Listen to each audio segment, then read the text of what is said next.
A Beatriz, ela fala assim, como a censura nas redes sociais pode influenciar a geopolítica mundial?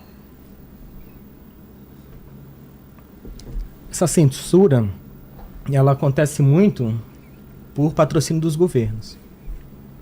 Vou dizer aqui outro exemplo que eu passei em relação à censura. Estava de férias, lá na Itália, olha só, pessoa curtindo a vida, desligado de tudo. Parece uma restrição para mim, não posso fazer live, sei lá, durante 90 dias. O que aconteceu? Eu tinha falado do laptop do Hunter Biden, o filho de Joe Biden. E esse assunto, durante o segundo mandato, né, durante ali a tentativa, na verdade, do segundo mandato do Donald Trump, que não veio naquela ocasião, ele era considerado fundamental para os rumos do governo norte-americano.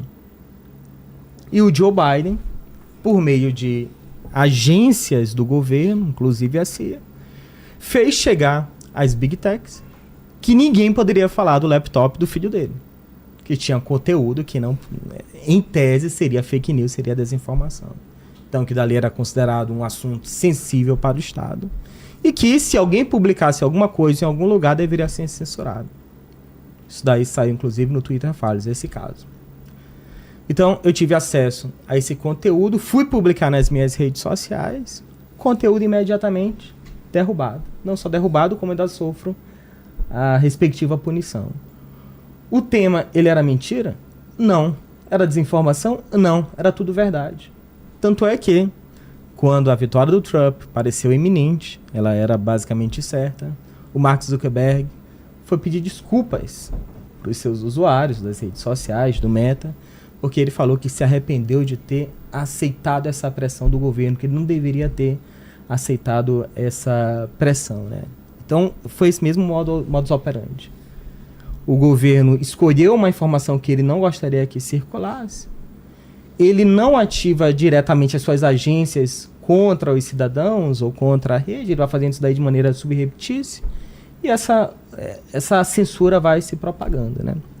Mas isso daí vai acontecendo desta forma e também por meio de grupos específicos que são formados apenas para gerar desinformação. A guerra na Ucrânia, ela não era possível ser coberta sem o uso do Telegram. O Jorge Pontual da Globo, lá na Globo News, ele até falou isso. Ele falou que era impossível cobrir a guerra da Ucrânia sem usar os canais do Telegram. E ele falou isso quando o Supremo tentou tirar o Telegram do ar. Ele falou, isso daí é um absurdo, porque eu, como jornalista, busco as minhas informações no Telegram, preciso ter acesso. O que tinha no Telegram? Tinha, por exemplo, grupos que eram do Grupo Wagner, o grupo lá mercenário que estava atuando dentro da Ucrânia, né, em nome da Rússia. E você tem ali vários grupos que são de russos e que vão colocar a narrativa russa ali. Às vezes eles são liderados, são orientados por agência de inteligência, enfim. E o que as pessoas acabam usando para se informar? Muita gente simplesmente abre o Telegram, vê aquele canal e acredita piamente no que está ali.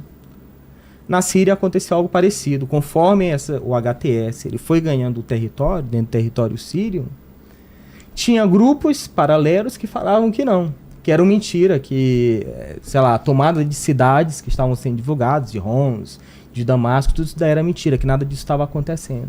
Então os governos eles usam essa desinformação para tentar influenciar a geopolítica. E isso daí tem impactos na geopolítica? Tem.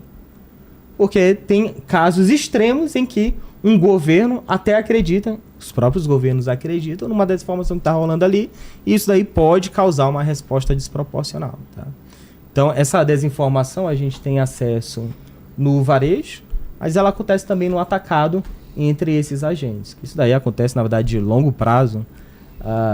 Na Segunda Guerra Mundial está cheio de casos de espiões e contra-espiões que ficam de um lado e de outro para tentar influenciar os rumos da guerra. E boa parte dos rumos da guerra, de fato, são influenciados pela desinformação, pela circulação de notícias. Tá?